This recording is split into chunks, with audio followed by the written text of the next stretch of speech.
yesterday said starting this week, 300 residents, Second Baptist Broad Rock, which is down south side, which is what you, Reba, and Ella wanted, plus an additional 200 residents at a special event over at Bellevue Rec Center next to the school.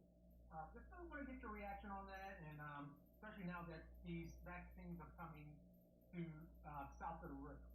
Well, I think it's a great day for South Side Richmonders. The one thing that the mayor and I have always talked about is being one Richmond, and that means getting resources and opportunities to this side of the river. And so while so many people are in town halls, we're out here in the streets making it happen. And that's what Councilperson Robertson, Councilperson Trammell, and myself, that's what we're about.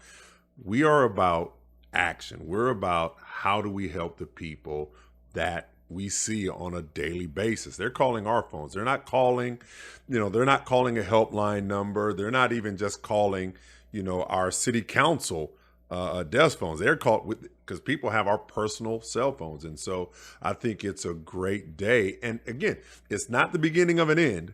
This is the beginning of a beginning. And so I am pleased. I'm glad that they took my advice as far as finding a site, the site that I mentioned, two sites that I mentioned.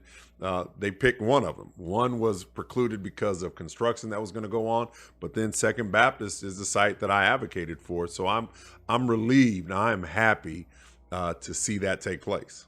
Yeah, and I mean it's 300, per week on top of whatever else, VDH and the local health departments do. But in terms of transportation, just talk about how much a positive step this is for people who live, let's say, in Hillside Court, the old Midlothian Village, to not have to cross the river, to be able to get 5-10 minutes, and be able to get this vaccine, which we've seen has affected Black and Brown communities, throughout Central Virginia, especially, in the city.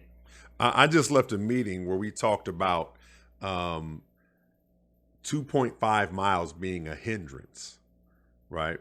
And wanting to make it block. So when we talk about South Side, Hillside, Broad Rock, Worthington, getting over to the north side of town, Richmond International Raceway or Arthur Ashe, the Arthur Ashe Center, that is a tough transport for a lot of people. And so to have it right in their backyard where they can either walk to, it's on a bus line so they can bus to it very conveniently, or our seniors don't have to drive around and pay toll to get to the other side of the river. And so it's a great thing to bring in the whole aspect of transportation. That is an obstacle for so many residents, Black and white.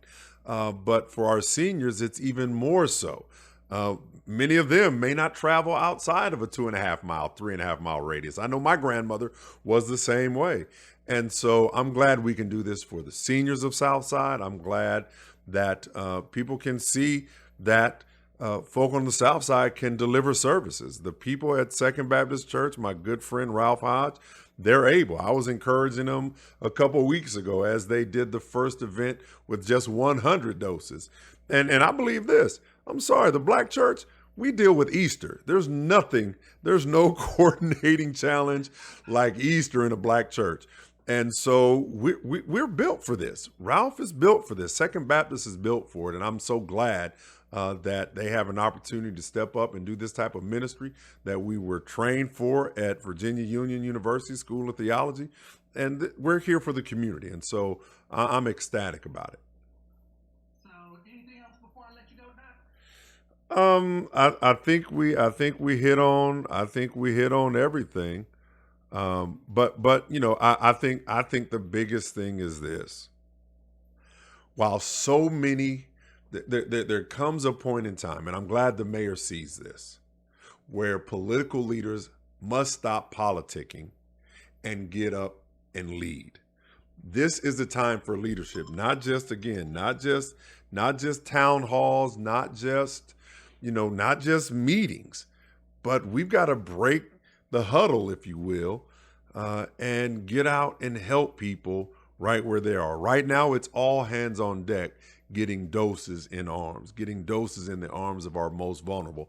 And that's what we've delivered. And that's what I'm going to continue to deliver each and every day.